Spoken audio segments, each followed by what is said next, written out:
Jesus tells this really fascinating, subversive story in the Gospels. Someone comes to the altar to give to God's community and does so and says, whoa, look there's some fanfare here. I'm giving pretty good, right? And then others do the same. But then, interestingly, this poor widow, this lady comes forward and instead of giving this large gift, gives a very small gift.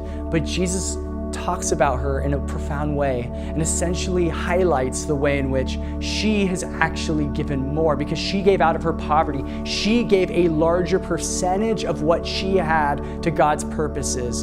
And for Jesus, it's not the amount that counts. It is all about how the sacrifice in giving is the very thing that produces the character of God in us, the character of Jesus in us.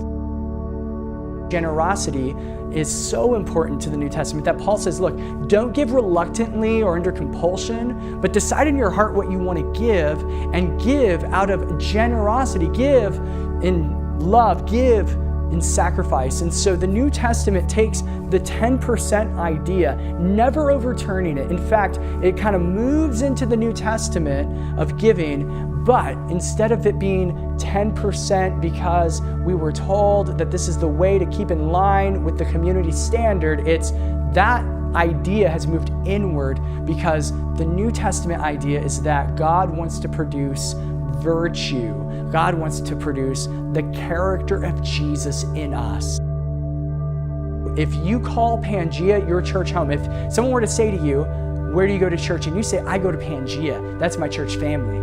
Then we want to invite you to cultivate the character of generosity. And so what we've done is we've created a process where you can go to seattlepangea.com/generous. And we actually have a process that walks you through the idea that you can cut out certain portions of your income each month, designate it to the local church, and give to your family to be able to become the kind of church that we believe Jesus has in mind and we all want to be.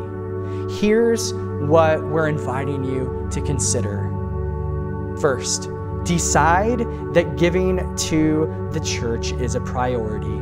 That's premeditated. Discern a starting percentage to give to the local church each month. So you've now had something that is calculated. Deliberately build your budget around the amount you calculate and set up a recurring method for donating. And finally, discover that this ongoing pattern has the potential to cultivate Christ-like generosity and financial freedom. Friends, we want to invite you into these early days of being Pangea. We want to mark our community. We are creating our own culture here at Pangea, and we want to be marked out as generous as a community, as people of generosity. And generosity isn't just, I hope I can be nice to people someday when I have a lot of money. If we follow Jesus, it doesn't matter about the amount. What matters is how are we inviting Jesus to inform our sacrificial giving to God's purposes in the world.